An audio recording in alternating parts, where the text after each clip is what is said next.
This is SSPTV News, brought to you by Samsung Productions and the Hazleton Standard Speaker. An area native is named a college football head coach, and we'll get you ready for some festival fun in Jim Thorpe next. Welcome everyone, and thank you for watching. I'm Ken Carr with your local information. Pennsylvania State Police have charged a Hazleton man with theft by unlawful taking and theft by deception from a local nonprofit. State Police say certified public accountant 42-year-old Robert M. Moore used over $3,000 from the Miss Greater Hazleton Scholarship Organization for his own benefit while he was the treasurer of the group. Moore's attorney, Rebecca Warren, tells Amanda Chrisman of the Standard Speaker, quote, "Mr. Moore and his family are known for their significant contributions to local charities. We absolutely deny these unfounded charges and look forward to appearing in court to clear Mr. Moore's name," unquote. Moore has been released from custody on $25,000 on secured bail. A Marian Catholic high school graduate has been named head football coach at Colgate University. Stan DeCoste Jr. was named the interim head coach in May and was officially named head coach for the Raiders on Wednesday. DeCoste started out as a student assistant and was named to the coaching staff in 2007. He's been around for 7 of the team's 10 Patriot League championships.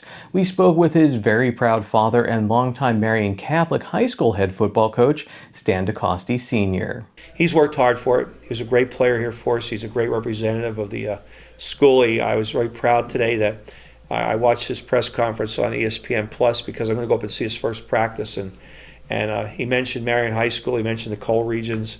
He's never forgotten where he came from.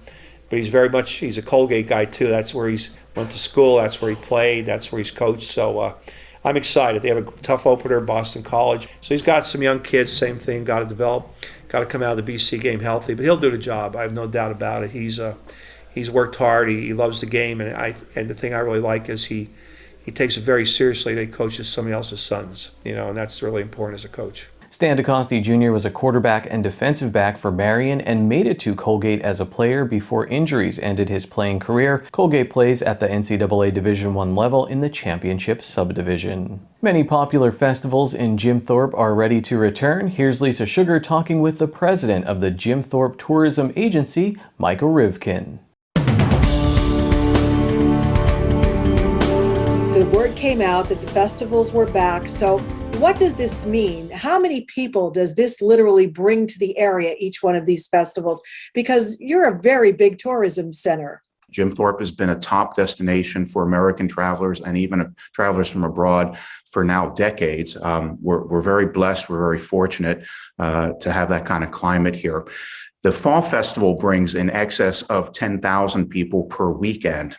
And the reality is sometimes even more, because when you take into consideration the Lehigh Gorge Scenic Railroad that comes in from Port Clinton and Reading, folks that are coming in just for day trips, those are numbers that aren't always counted in accommodations or other calculating methods like we do down at our Visitor Information Bureau.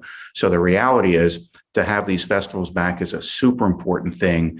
But it also speaks volumes about trying to get back to some sort of normalcy in our daily lives, not just in Jim Thorpe, but really for the folks coming here and for the folks that even live nearby. You have the return of the Fall Festival, the Old Time Christmas Festival, and the Winterfest 2022.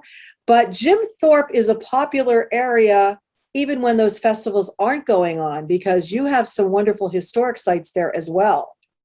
We do, and we're really blessed. The quip here, Lisa, is that you would not have had the American Industrial Revolution the way we know it without Jim Thorpe. Of course, this is the town that started the distribution of anthracite, which then led to steel, steam engines, and the rest, of course, is history.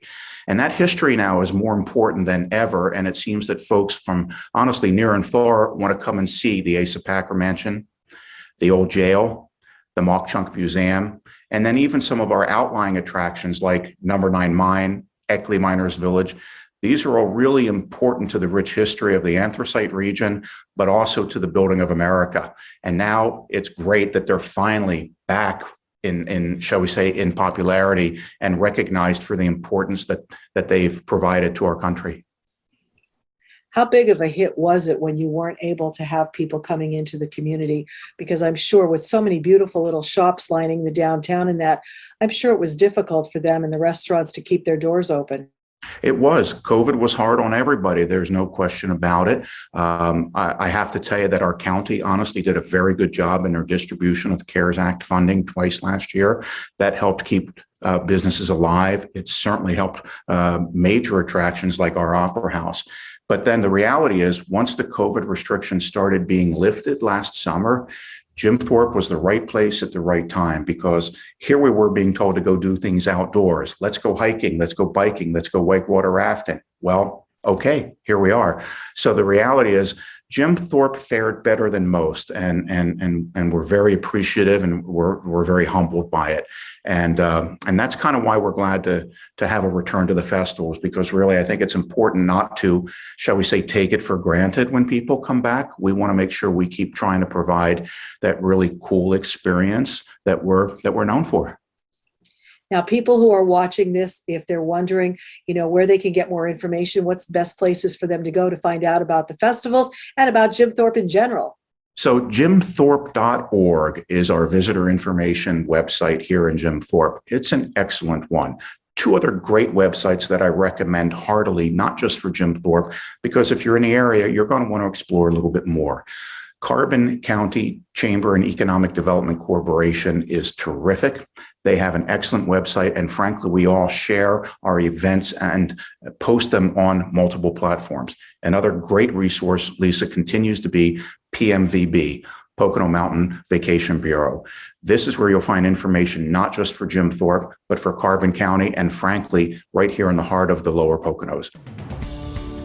Today's news feature is brought to you by Frankie's Pizzeria and Restaurant in downtown Hazleton. For more information on their specials, hours, and where you can find their delicious tavern pizza, you can call 570-454-6000, or you can visit their Facebook page. Time now for weather on SSPTV News.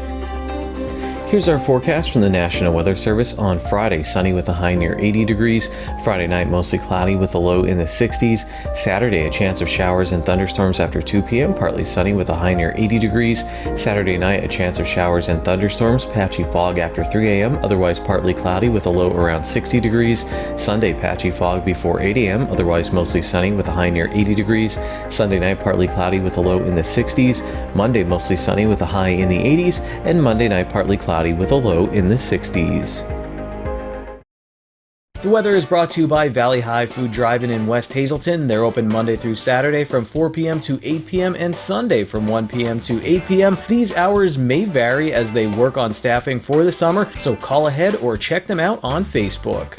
Before we go to break, a big happy birthday to SSPTV's Janine Lassant and Sam Lassant Jr. Honestly, they're great bosses, and I'm not doing this because I have to. Have a great day, both of you, and as for the rest of us, there's more SSPTV news ahead. SSPTV News would like to send sincere condolences to the family and friends of these recently departed. Ann Gorganis, age 93 of Hazleton, no services will be held. And Edgar G. Horn Jr., age 87 of Whitehaven. A funeral service will be held on Friday at 11 a.m. at the McKee-Wilczek Funeral Home. Friends may call on Friday from 10 to 11 a.m. at the funeral home. Today's social and obituary report is brought to you by Harmon Funeral Homes and Crematory. Call 570-788-0977 or go to harmonfuneral.com.